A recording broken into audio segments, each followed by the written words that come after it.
Hello, hello, hello. How are you guys doing this evening? It is 12:42 a.m.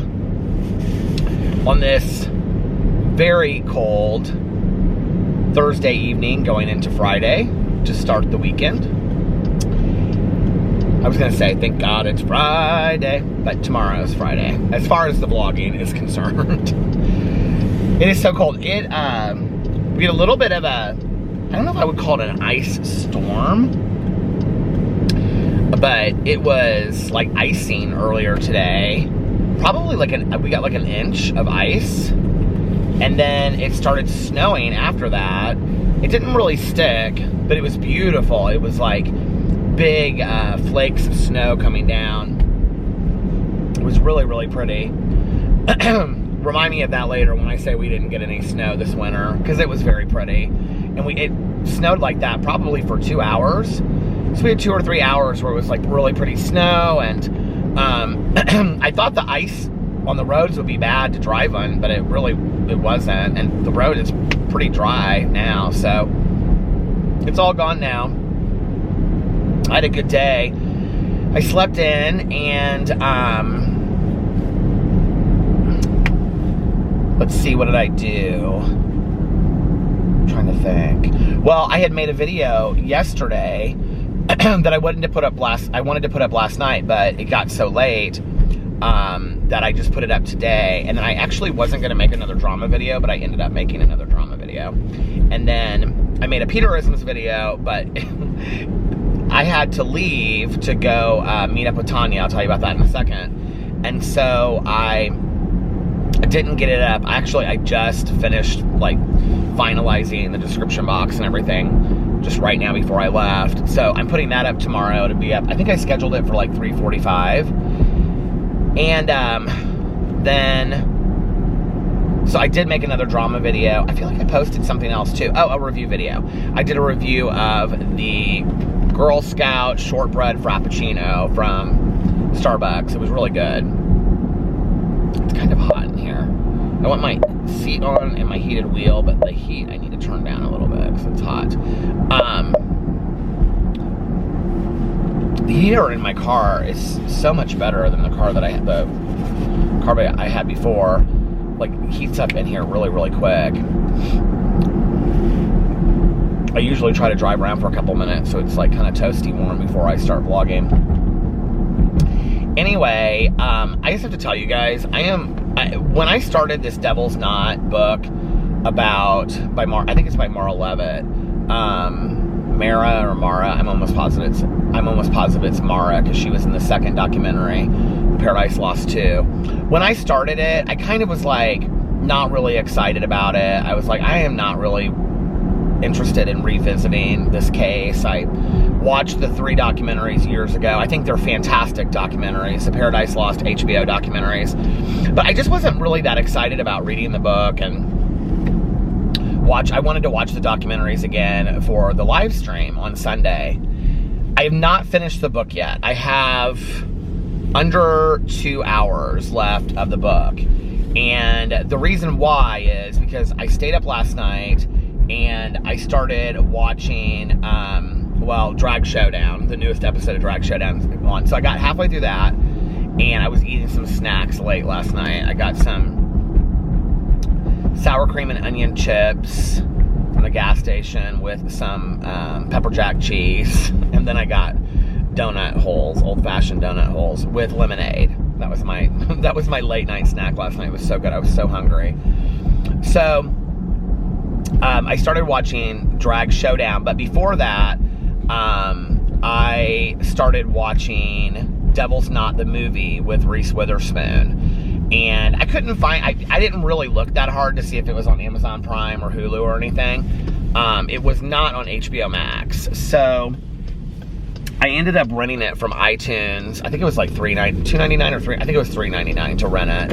It was totally worth it. I'm not done with it yet. When I get done vlogging tonight, I'm gonna finish The Devil's Knot, the book, and then I'm gonna finish the movie. So I'm gonna, drive around and listen to the book, and then when I finish the book, I'm gonna go home and I'm gonna finish the movie. It is really good, you guys. I'm was really surprised. I thought it would be cheesy, kind of like a made-for-TV movie. It's with Reese Witherspoon and Colin Firth. And actually, it's interesting because he's really good in it. He plays the investigator. This Laz, that the author of Devil's Knot talks a lot about in the book that you don't hear about at all in the documentary. I'm actually halfway through it, and the part that I'm at right now, he just stopped the documentary makers from HBO and was talking to them about Mark Byers. So it's interesting watching the movie because it's a completely different angle. But I also feel like it humanizes a lot of the people in that have to do with this whole case. I would highly recommend it. I still have halfway done with Paradise Lost Part 3 to finish. I think it's called Purgatory.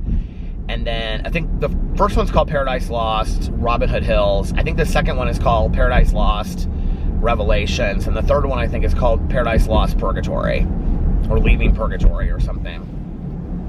When I finished those, well, when I finished the book tonight, I was going to go in and start reading the Courtney Summers book, which is The Project, and that's my Peter's Book Club book for February. But I saw actually Bunny. Hey, Bunny. It was reading the Damien Eccles book, which was the extra credit book. I think it's called Life After Death, because he was on death row. And it's Damien Eccles' story about basically what happened, you know, in his own words and his own voice. And I was like, okay, we're getting kind of down to the wire. Like, when I started the Devil's Knot book, I was like, I'm not going to have any interest in reading this book. But I downloaded it tonight on Audible. It's like 10 hours and 50 minutes or 10 hours and 25 minutes or something like that. So I'll have enough time to finish that before the live stream on Sunday. Which I have to say, going into this thinking that I wasn't going to be very interested in revisiting this case, I am like deeply interested in this case and have been like watching everything on it. And I saw online there's like tons of interviews with Damien Eccles and the victim's parents and things like that. I will say the thing is, the one thing that makes me kind of sad about all of this is, if you watch a Devil's Knot movie, they kind of humanize Stevie Branch through Pamela Hobbs, who is his mother. What is going on over here? This person is like on the side of the road looking for something. And there's something in the middle of the road. He was picking it up with a flashlight, or looking at it with a flashlight. But anyway, they kind of humanize Stevie Branch, but other than that, I don't feel like any of these books or documentaries or anything really humanize the victims at all. It's rather sad. It's so caught up in these characters that are all surrounding this case that, I mean, there's so much to this case that just goes past just what happened, that I think the actual case to some degree gets kind of lost in all of it. You know, it's very much kind of like a whodunit, cold case that still is cold. So it's like, I mean, to this day, the case hasn't been closed. So there's speculations that Mark Byers might have done it, who was Christopher Byers' adopted father. There's speculation that Pam Hobbs, I think her husband's name was Todd Hobbs, Tyler Hobbs or Todd Hobbs, that he may have had some involvement in it. I actually, just before I left, I pulled up an article on him. Apparently she came out later and made a statement that they had always kind of speculated that he had something to do with it. It's interesting because in the movie, he's very violent towards Reese Witherspoon, who plays Pamela Hobbs. She does a fantastic job playing Pamela Hobbs. There's a really interesting scene in the documentary, too, when she's talking to her dad, and her dad is like, you have to forgive the killer. He like starts crying. It's such a poignant moment. He's like, I want to see Stevie again, and I want to see my mom, so I have to forgive these people because I want to be in heaven, and I'm going to see Stevie. And he talks about forgiveness. It's a really poignant part of the documentary.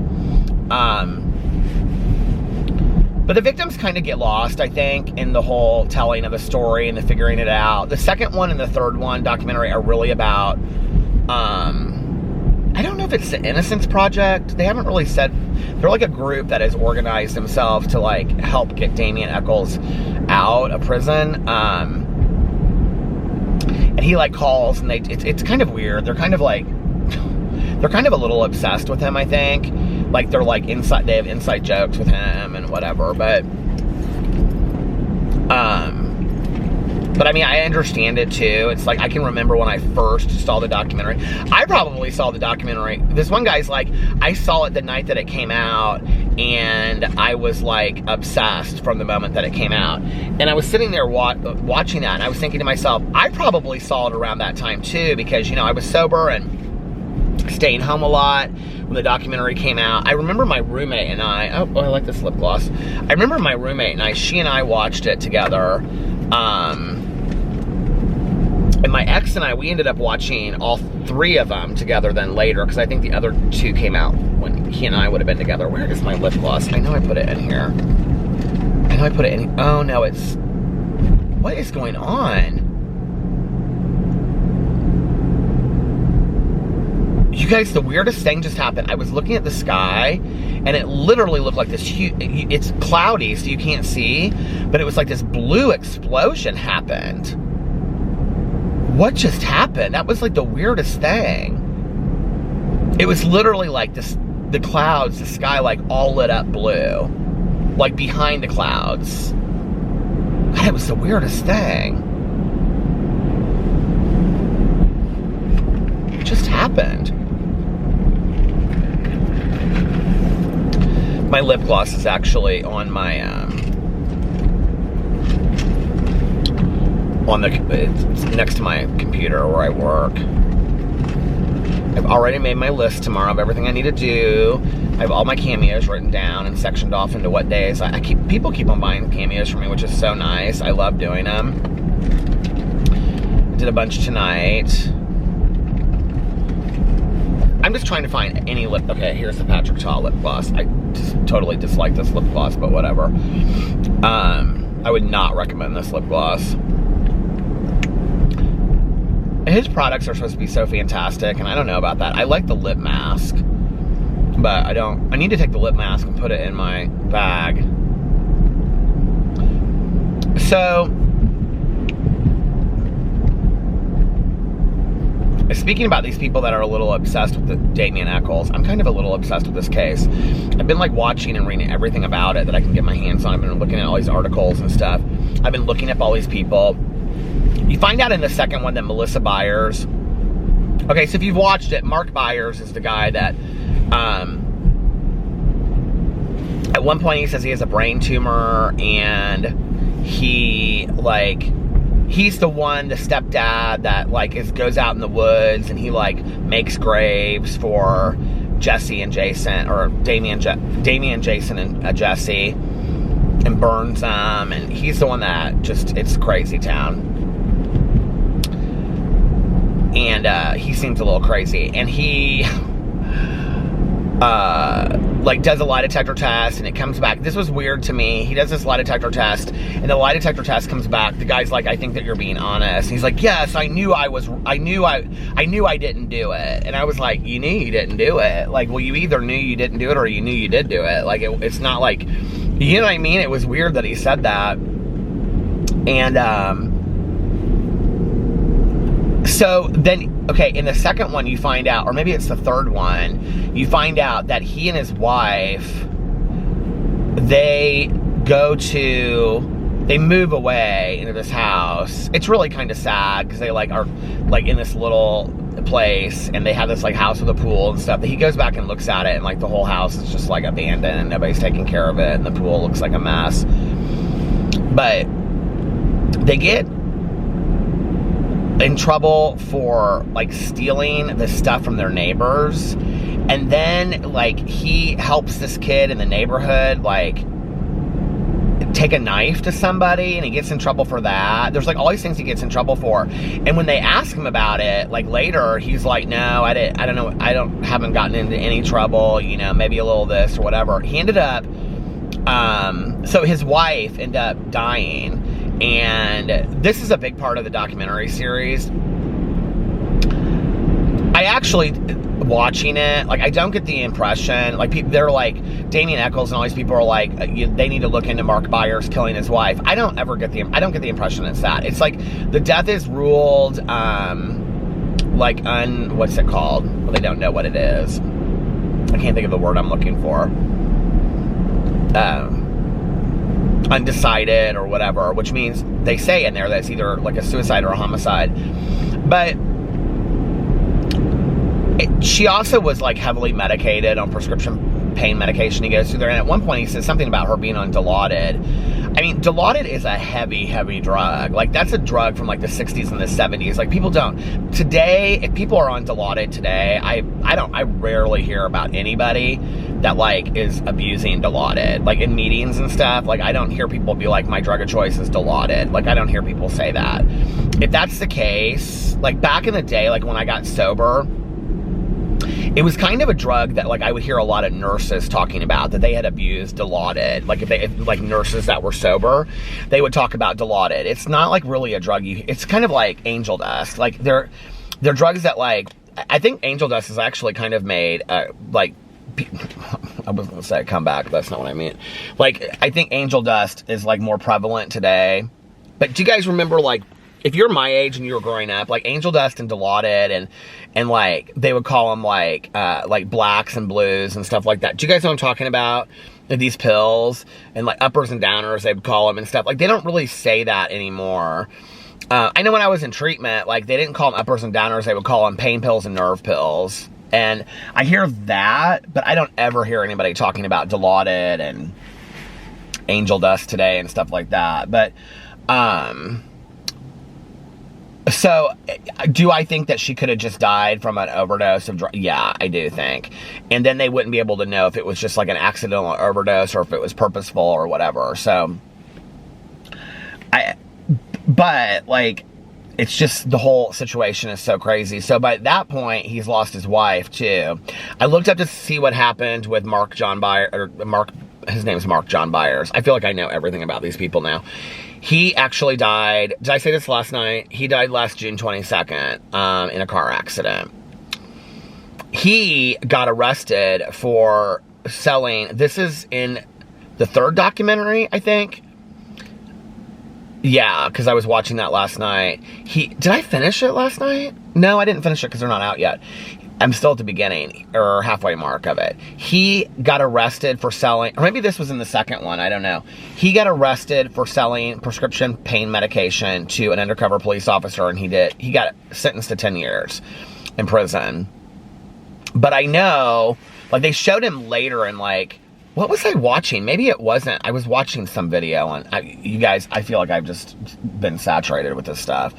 I just can't stop watching it. Like, I'm just so intrigued with everything about this case. So anyway, but he's bald in the last part of the documentaries. Like, he has long hair, like hair. He has a lot of different hairstyles. But at the end, he's bald. So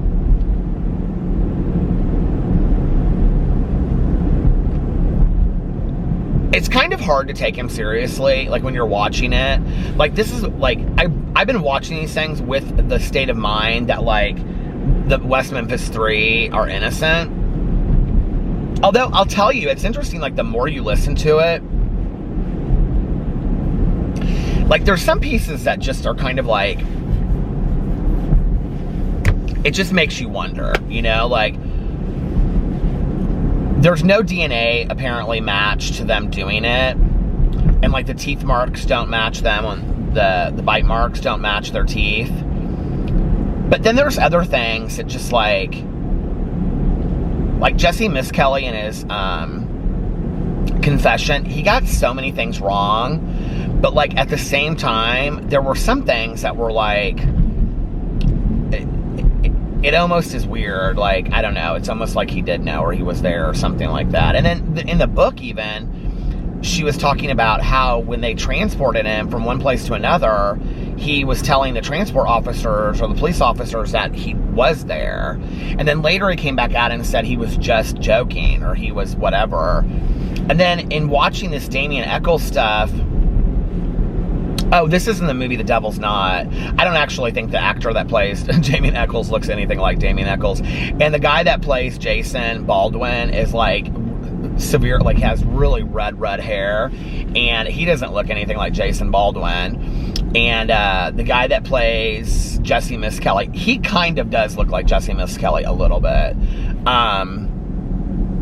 But a lot of the people look very similar to the characters. Like, it's almost like they cast them because they looked a lot like the people, which is interesting. The guy that plays Mark Byers looks a lot like Mark Byers. He sounds a lot like Mark Byers. But the person that plays Melissa Byers, she doesn't look anything like... I mean, just she has long hair, but other than that... Reese Witherspoon does look like Pamela Hobbs, though. And like, her hair is, like, identical to her. She does a good job playing her, too.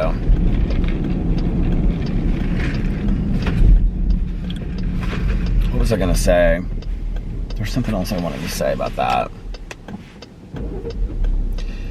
Oh, when you're watching a Devil's... Oh, this is what I was going to say. I was saying about this last night. Like, Mark Byers in these documentaries is hard to take seriously. Because he's constantly standing outside. He's constantly getting into it with people. He's constantly standing outside in front of, like, the courthouse, like, where they're having something, and he just stands there. And anybody that will talk to him, he gets into this argument with them. And then he starts preaching, and he's always preaching and talking about Satan and hell and all. It's a lot to watch, and it's almost kind of, like, borderline foolish. Like, you're just, like, you can't take him seriously. But then at the same time, it's like, okay, let's just say he had absolutely nothing to do with it, right? And let's just say this is a guy that has just been misguided in his life. He still lost his son. Like, that's a horrible thing to ever have to go through. I can't even imagine, right? And so it's like, did that contribute a little bit to him, like, him being kind of like off a little bit, you know, and constantly like talking about this stuff and like going out to the woods. I mean, you know, tragedy like that could really send you over the edge. And then it makes sense. These people are also like highly religious in this area. Damien Eccles even says this he said in an interview, or like during Paradise Lost. I need to watch some of the television interviews that he's done too. Like, I started looking at one, but then I started watching TED Talks last night. I was like, I need to do something to get my mind off these things for a second. But he said that like in West Memphis, I need to look up some of these cities too to see like where these cities. I'm gonna take my hat off, you guys. I'm sorry, but it's driving me nuts. Some of these cities, because like Jesse Miss Kelly talks about one city where he is, and they're in West Memphis, and to kind of see where this is all at. At one time or another, though, it said that they all lived in this trailer park. The other thing I don't understand is this Vicky Hutchinson, who is mentioned a lot in the book. Her son Aaron was like 8 at the time. It'd be interesting to see if he's come out and said anything since then and where he's at today. Because he was supposedly like best friends with the 3 kids that were murdered. And he said, he gave a statement, like several statements, recorded statements. They even show it in the Devil's Not movie, that he was there and he saw the whole thing happen. But like, then this Vicky Hutchinson, she was like used by the detectives to kind of like get information from Damien Eccles. The whole thing is so weird. And then the part I'm at right now, she said something about they're asking her, did she ever buy alcohol for Jesse Miss Kelly? Because he said that she did. And if you guys have read this book or followed this case, this is going to be interesting to you. If it's not, give me just a couple minutes and I'll get off this topic. But anyway, and then she said she gave him whiskey, and I don't know, the whole thing is so strange. Like, I can't really figure it out. But anyway, she's not like, they don't even end up using this kid's testimony or hers or anything. So basically, I think they find out that she didn't have anything to do with it. The other thing that's interesting is, and this is mentioned in the book, I don't remember that they put it in the documentary. I could be wrong, but I don't think they did. But it's in the book and it's in the movie that, so okay, Chris Byers' parents, Mark and Melissa Byers, Melissa and Mark Byers, they report Chris being gone. Okay, so the police go there and they take the statement. They show this in the movie. Then the next call that the police officer gets is that this man had gone into a Bojangles restaurant right there. Okay, like it was literally Actually, they do address this because they ask her on the stand in Paradise Lost, and she gets kind of upset about it. You can tell as a police officer. She's like, yeah, I did respond to it. And they're like, well, would you say that it was in the same vicinity? And she's like, yeah, it was literally blocks apart. So she goes to this Bojangles restaurant where supposedly this man was in there, and he came in with blood all over his face, went into the bathroom, he had a crutch on his arm, and he put blood all over the walls, right? Well, this is literally the same night, in the same time frame that all of these killings happened, and where they can't figure out where the blood is, and they never followed up with this. They never sent somebody back. They never followed up on this supposed guy being in, well, he was there, because the restaurant manager even called the police and said, this guy has been in here, and they never followed up with it. The other thing that's interesting was, and they go into it more in depth in the movie, but not really, and if they do at the end of the movie, I'm not there yet. So they talk about these two guys, and this kind of like caught me off guard too when I was listening to the book, because I'd never heard of this before. They talked about these two guys that were like younger. They were like college age or something, and they drove an ice cream truck, I think. Yes, because they sold ice cream to this Stevie Branch, and the one kid came and asked Pamela Hobbs, Stevie Branch's mom, for a picture of him. And like he like showed, this was before he died, he showed him this like weird symbol that had snakes and stuff on it. And then they play it all out in the movie. And then he asked for a picture of him, right? And they were kind of like into the whole like, you know, cult thing as well. And she talks about that with the police officer that investigates him. Well, these guys moved to California, and they're questioned, like he's questioned twice. They moved to California, you guys, literally days within this happening, okay? And they're kind of like, that questioning just kind of falls apart. And so it's like, well, here are several different leads. Mark Byers, Pamela Hobbs' husband, who had no alibi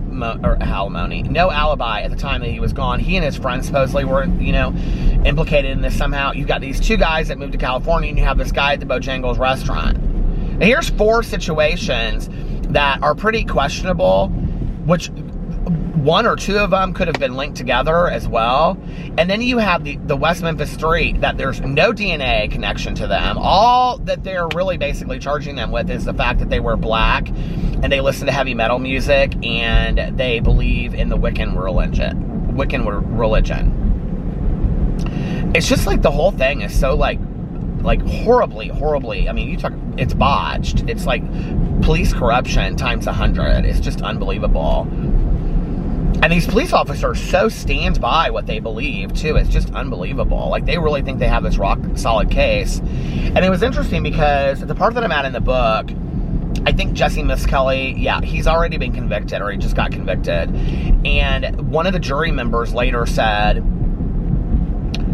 that because I guess, like, in his, like, the cult stuff wasn't brought up, and they said it wouldn't have mattered if it had been or not, that didn't have any bearing on why they convicted him. Well, what's interesting about that is there's all of this like contradicting information in Jesse Miskelly's statement, you know, and they sit there on the stand. I mean, she goes through and reads the police, like, or the court report.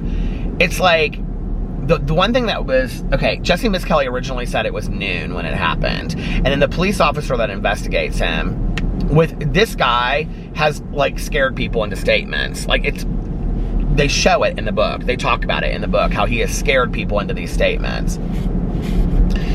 And he said that, he's like, no, he was like, because they would have been in school. And Jesse Miskelly's like, I'm not in school. And he's like, no, the boys, they were in school that day. Well, what's interesting about this is Jason Baldwin was in school all day long, and they said that he wasn't. And his mom checked, and he was in school all day long. Jesse Miskelly said he was at a wrestling match, and that he was working. It's like, those things would be easily checked. Like, why were those things never checked? I don't understand that, you know?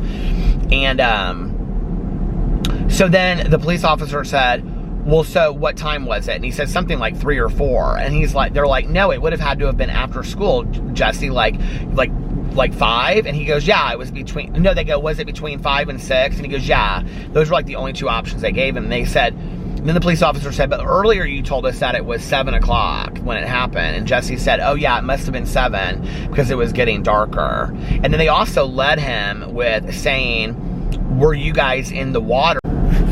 It stopped.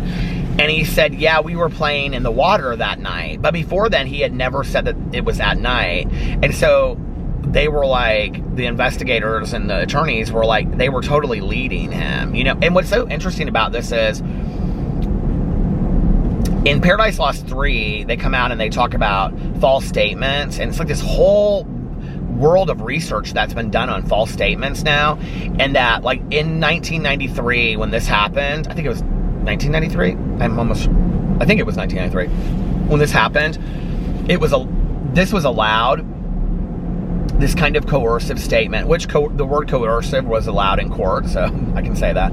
But these coercive statements were like allowed like to happen with the police, and there's no documentation. They only recorded like 45 minutes of this like 12-hour interrogation, which is ridiculous, right? That they had like worn him down to where he was just like, I would have said anything to just get out. I just didn't want to be there anymore. And I thought that they were going to let me go home with my dad.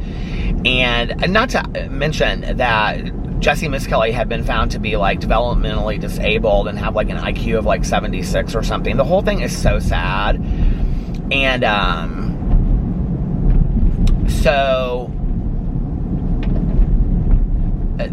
so anyway, it goes on and on and on, and I don't know, it's just like, and then today, like, there's so much evidence about false statements. This guy said that this would never happen today. I don't know about that. But then it's like this, so I looked up what an offered plea was, and an offered plea is, I had looked at that before, but I didn't really understand it. An offered plea is where the people that are convicted take a plea to say that I think it's that they're innocent, but that the evidence that was presented was enough that for the jury to convict them beyond a reasonable doubt. So basically it's saying that they didn't do anything wrong. Like, the jury got it right based on what the evidence was. And I think also so that they can't come back and like blame the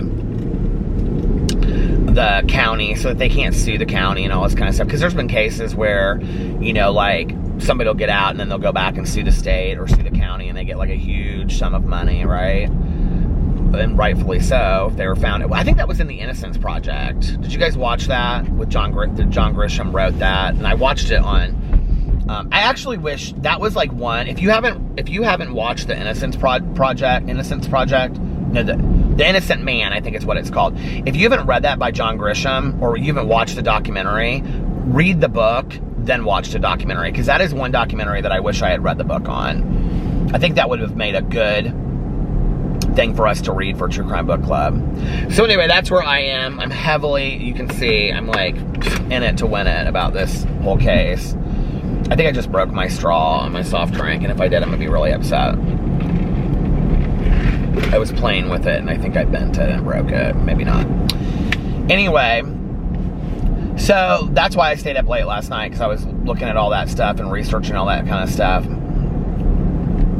This is why I get fascinated with true crime, because once it's like a case like this that I fall down the rabbit hole, it's like I can't get out of it. And I'm actually ready for the live stream on Sunday, because I think when it's over, I'll be able to put this to rest and move on to the next book. Mel has already started the next book, Hell in the Heartland, and she said it's really, really good. And Jax Miller, the author, has like followed Mel and I, and she's like liking tweets of mine and stuff. I think it's so cool. But anyway, I'm really excited to read that book.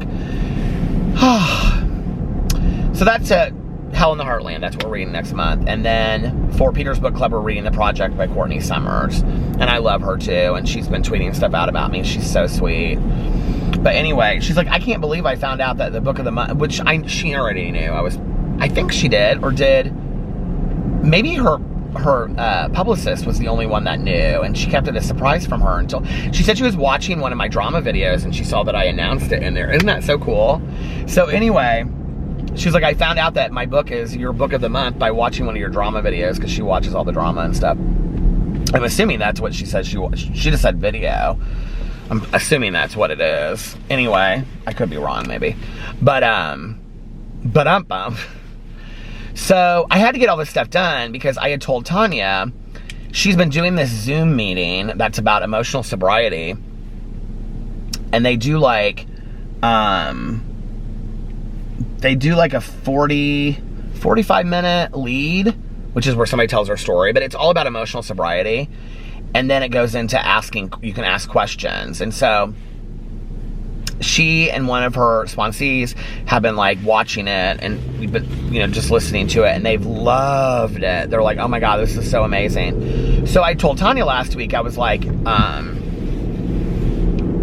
want to listen in on this with you. So I said I'm going to meet you at the kennel, because she watches it at the kennel. What she's like, she's got a little fireplace in there and stuff, so she makes it real cozy and nice. And so I came over, and I got there about 10 minutes early, and we sat and listened to this lead. It was so powerful. It was it's all about emotional sobriety. So anyway, it was so powerful. And then I took Tanya to get a fountain pop, and we each got fountain pops. I got a Diet Pepsi tonight, and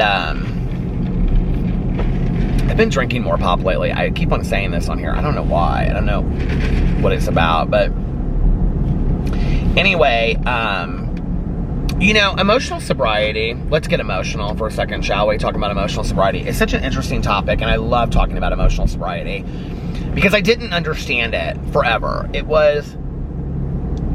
So if you don't know my whole recovery story, after my mom died, I kind of shut down emotionally. I got very numb. I stopped going to meetings. I met Alex. I think one of the really unhealthy things that happened, and I think it affected our relationship and definitely our marriage down the road, is that Alex became my everything. And I think that in relationships, when we say, oh, my husband is my everything, we think that that's like, that statement to me means something different today. I used to see that as fairy tale and romance, and I don't see that today. I see that it's codependency, and not in a healthy way. And I don't think codependency has to be a negative word, but I definitely see that kind of like, oh, my husband or my boyfriend or girlfriend is my everything, is like this kind of codependency where we need somebody to take care of us, and we need to take care of them, and we need this person to validate our existence. And it became very unhealthy, I think, in our relationship, because Alex he literally became my everything because I put that on him, and that's not fair to do to one person. And so I stopped going to meetings. Oh my God, I just was telling this story, and I started talking about I started telling this story, and I was saying somebody's name in it, and I just kept on saying their name. Anyway, I'll go back to what I was saying before. At the time that I stopped going to meetings, I was only going to one meeting a week. And there's a saying in recovery that is, it's hard to step away from just one meeting. Meaning that if you're only going to one meeting a week, and you stop going to that meeting, then you really have no meetings that you're going to, which greatly affects your sobriety. I'm not necessarily a believer that meeting makers make it, which means if you're going to 14 meetings a week, you have better sobriety than somebody that has going to one or two. But I do think that, for me at least, I can't speak for other people, but for me, I need to go to several meetings a week. I need that connection. I need that fellowship with other people. And at that time, too, I was just going to this meeting, which was my home group meeting, and I wasn't really interacting with people. I just went with Tanya and two of our friends, and I just would sit, and I would typically pass. I wouldn't share a whole lot, and then we would leave, and I would stand outside by myself and, smoke cigarettes and wait till they were ready to go because they had talked to everybody. I didn't interact with anybody, and I'm not that way today. I put my hand out and I talk to people, and almost 95 to 99% of the people at my home group and my other meetings are really close friends of mine because I see them regularly and I interact and I talk to them, and if I don't know them, I say, hey, I don't think we've ever met before, and and so I've developed a fellowship, which I didn't have before. I just had my close friends. So that was dangerous for me. Well, then I stopped going to meetings, and I didn't go to meetings for over 4 years, and I did not have what is called emotional sobriety, okay? And I was basically a dry drunk. And, you know, which is when you just put the drug or the alcohol down, but you don't make any internal changes. You don't work on yourself at all. And I literally was living in misery. I mean, I don't know how at that time I didn't pick up or just lose my mind completely, because I was angry all the time. I was sad all the time. I was reactionary all the time. Alex and I were fighting all the time. And I was going out a lot. I was in bars like all the time, and hanging out with Alex and stuff till 4 o'clock in the morning, and friends of ours, you know, and I wasn't taking care of myself, and it just was ridiculous. And I look back on that, and I think I can remember I would talk to Tanya, because I mean, Tanya was still my best friend, and you know, I would talk to her and I would say stuff, and she'd say, I don't know how you're not drinking. And I would say, you know, like, well, Tanya, it's not that big of a deal. She'd say, I don't know how you're not drinking, or how you're not, you know, using something. And I'd say, well, I'm not, because I'm sober. And I hid behind that, right? The thing is, the whole time, like, I've known people that at some point in their sobriety will say, I don't need meetings anymore. And that's great for them if that works for them. You know, I'm not here to judge somebody else's sobriety, but that doesn't work for me. And, you know, I am somebody that needs to be active in a 12-step program, because I need everything that goes along with that. That's just for me. I need the fellowship. I need the service. I need to constantly be working on issues. Hell, I sat at the meeting tonight and started doing a bunch of inventory, because I got to do inventory with my sponsor. I need all of that. I need to be evaluating and taking inventory in my life, and taking a look at who I am and what am I doing? I need all of that. I need to run things by other people, you know? And I need outside help as well, which is why, like, you know, I'm currently looking for somebody else to talk to, just so I have somebody that I can, you know, another counselor that I can vent things to. And Alex and I want to get back and having, like, marriage counseling, like, every other week, because we're in such a good spot that we don't want to lose that, you know? And, I mean, for me, it's like having a vocal coach or a personal trainer or something that's just helping you get to where you want to get to in life, you know, and stay there. So I didn't have any of that, and I was miserable, and I just was like spinning and spinning and spinning and spinning in my head, and it just was the worst place I've ever been. I honestly think it was worse than when I was using, because I just was like, I was just a nasty person. Nasty. And so I was sitting there one day, and I like had made a list. I was standing there in the kitchen, and I was like making a list, and it said like vacuum. This was before we had wood floors. Vacuum, and was it before we had wood floors, or maybe it was the stairs? I don't know. I just remember seeing vacuum on there. Laundry, do this, do that. I got down to like the fourth one, and I don't even know what it was. It was all these mundane things, and I just lost it. I started bawling my eyes out in the kitchen. Like, have you ever like uncontrollably sobbed? Like, the only other time I felt that way is like when I lost somebody I loved, you know? I just could not catch my breath. And I called Tanya, and she just was like, are you okay? What's going on? And I couldn't even get it out. And I just was like, I just remember I said to her, will you take me to a meeting? And her exact response was, I've been praying for 4 years for you to ask me that. And so it was like in January. It's been like 8 years since I've been back. Yeah, it would be 8 years this month, because it was that year that I met Alex, which would have been that 4 years. So we've been together over 12 years now. So it would have been 8 years ago. So we were just talking about it tonight, actually, because one of our friends, that she was there that night, and she hadn't gone to meetings, and I had known her from before. She hadn't gone to meetings for a long time either. And so we both like shared that story, and everything changed for me that night. Everything did, you know? And I almost kind of like, it's weird, I kind of think in retrospect, like, I had to go through that. Like, I was thinking about that tonight when I was listening to this person share their lead. it was like I almost had to go through the tragedy of like losing my mom and losing my aunt and uncle and, you know, having like really difficult marital things, because I think there's this idea that you get sober and like life just becomes perfect, and that's not the reality. You know, you still have to work on stuff. And emotional sobriety is, who am I once you take the drink and the drug away? You know, who am I inside? Am I working on myself? Am I working on improving myself? Or have I literally just put the drink and the drug to the side and I'm still this miserable, nasty person? Because if that's the case, and I know a lot of people like that, you know, in my personal life, that, like, yes, thank God they're not using, because they won't die now from substances, right? But literally, they're still the same bitter, miserable person that they were before they ever put the drink or the drug down. And it's like, you're not really reaping the benefits of sobriety. And I don't care. It's like, I'm so thankful that they're not using so that they don't end up dead, right? But at the same time, it's like, wouldn't you, like, you started the process, don't you want everything that comes with it? Like, sobriety is really not about, I mean, you know, our basic text tells us that, you know, like, drinking and drugging is but a symptom. Okay? You know, if you look at 12 steps, alcohol and drugs are only mentioned in like the first step.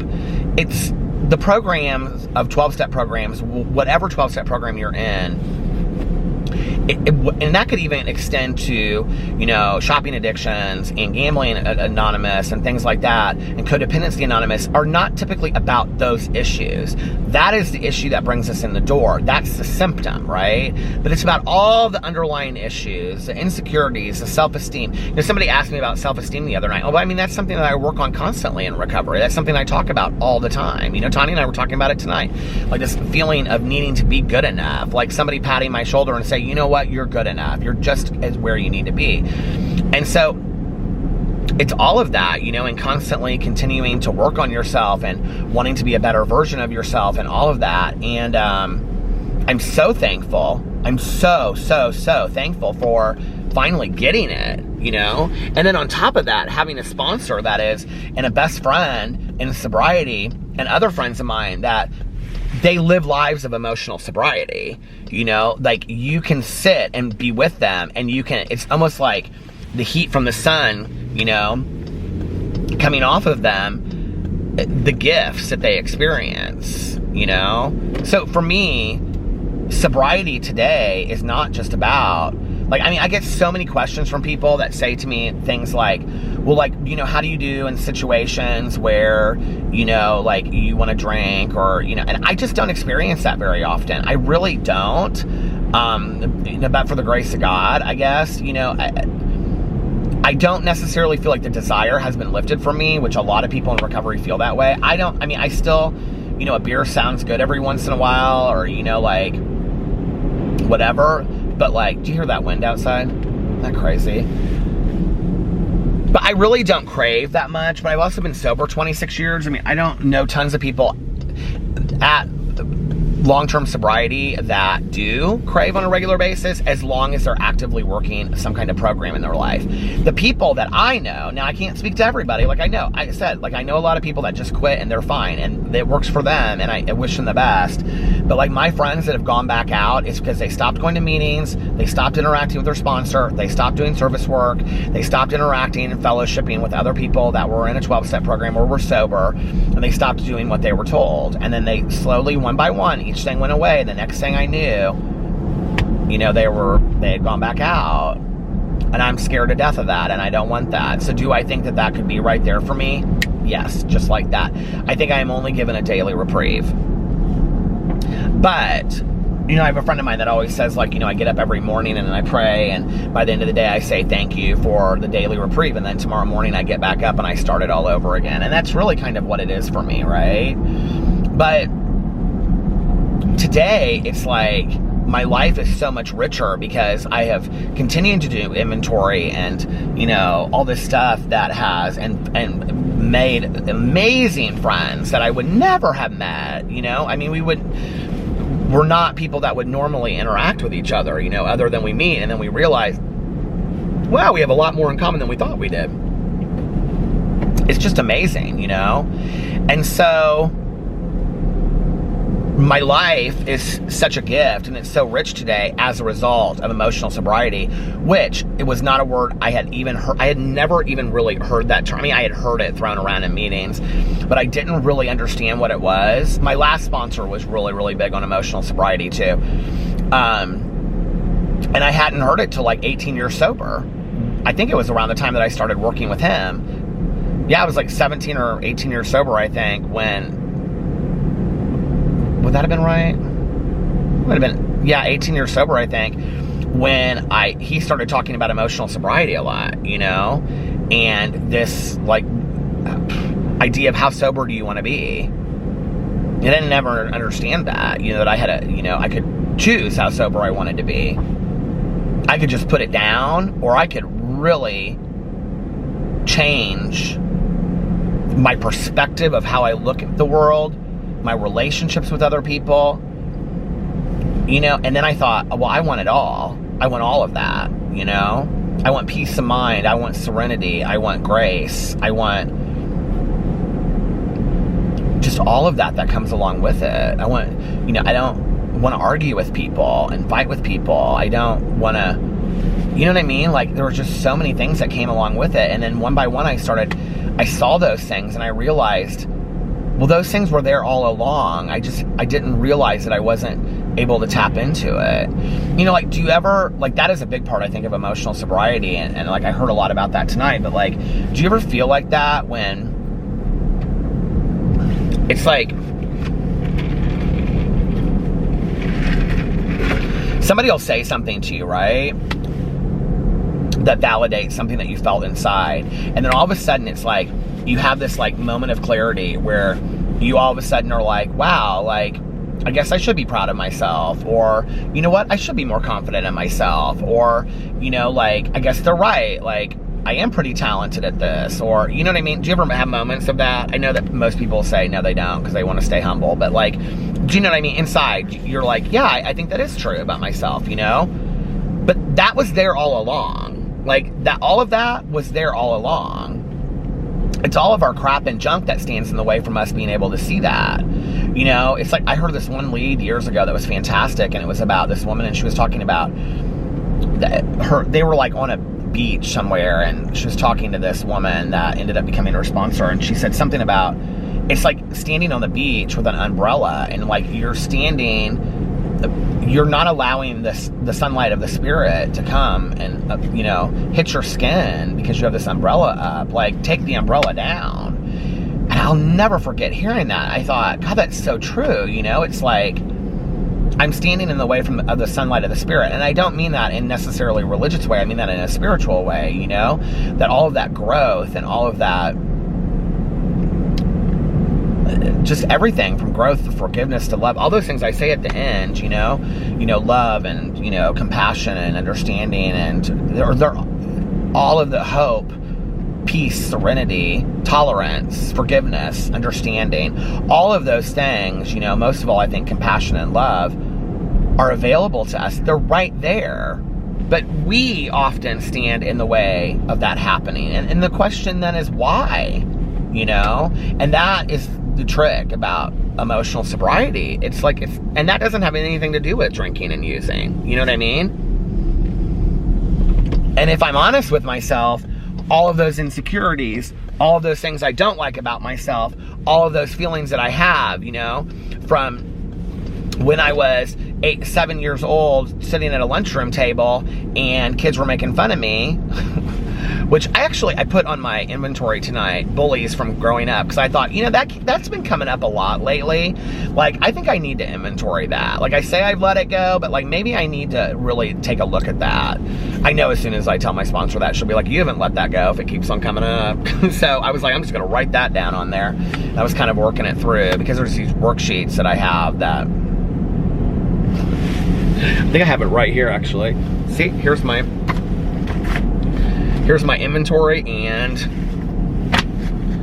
here's my worksheets right here. This one is the fear inventory list. It's just prompts for fears, because you go through and you talk about your fears as well. And so, you know, I think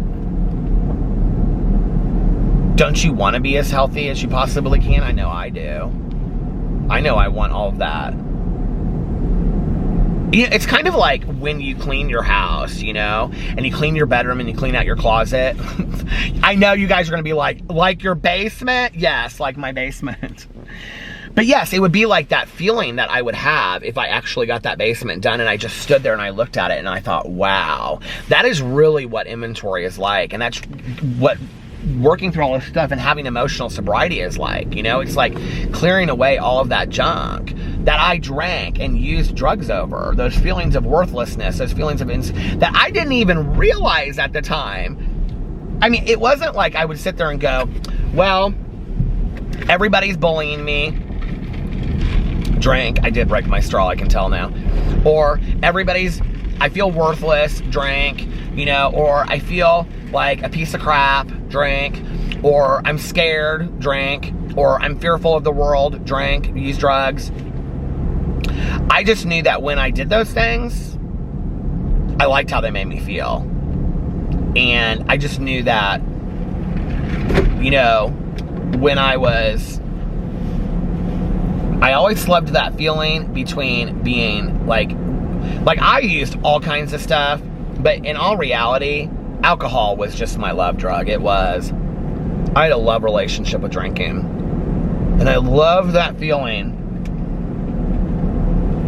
between being real drunk and passing or blacking out. I loved that feeling. But you know what? Like, I could only hold on to that feeling for about 20 seconds to 2 or 3 minutes. You know what I mean? Like, it was at that perfect point and then it was gone.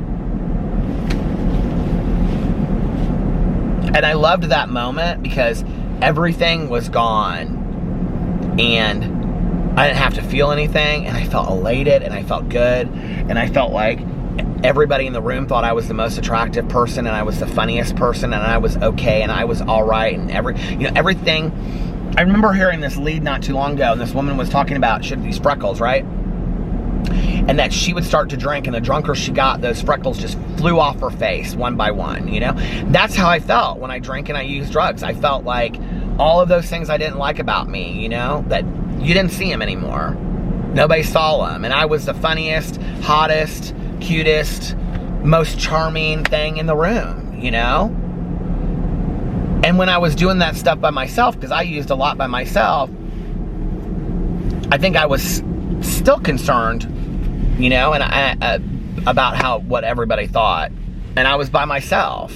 But I knew I was good enough in those moments, you know? I would watch movies and I just, I really feel connected to this movie on a deep level. You know, it's just BS, you know? Now I get all those feelings and those emotions without doing any of those things. But I have to do the work. And that's the road and the key to emotional sobriety, is just that elated feeling of like, wow, I never knew life could be this good, you know? I think, like, the other thing is,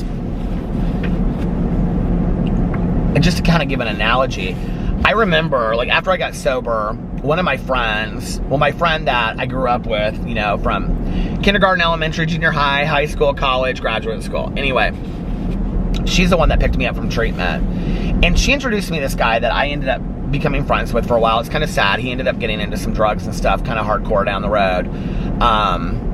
I don't know if he is today or if he's okay. I don't really know a whole lot about him today, but he really helped me stay sober for a while after I got, you know, out of treatment and stuff, because he wasn't sober himself, but he didn't use drugs and he didn't drink at all, which is so sad to me that I think that he kind of went down that, you know,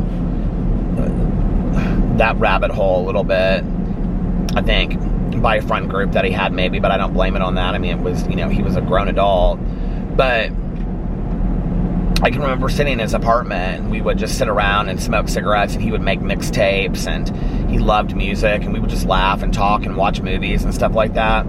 And why was I talking about him? I just totally lost my... Oh, so he would take me to concerts, and he would always get, like, free concert tickets and stuff. And so he did something in the music industry. So he got free concert tickets. And so he'd be like, do you want to go? And we went to so many concerts that summer. And I remember, like, one of the first concerts I went to, I don't remember what it was, but I just remember being, like, absolutely floored that, like, how much I enjoyed the concert without using. Like, I couldn't believe it. Because one of my fears was, like, well, that wouldn't have been that summer then. It must have been the summer after that, because I didn't go to concerts, I don't think, that summer. But I didn't think that I would ever really enjoy live music again. I thought, well, I can't be, high, I can't drink, I can't, whatever. Hell, I didn't go to a concert unless I was just fried before that. And I just can remember going and just feeling like, oh my God, now this is a concert. You know what I mean? I was just absolutely floored. So, yeah, emotional sobriety is where it's at. It's really truly living,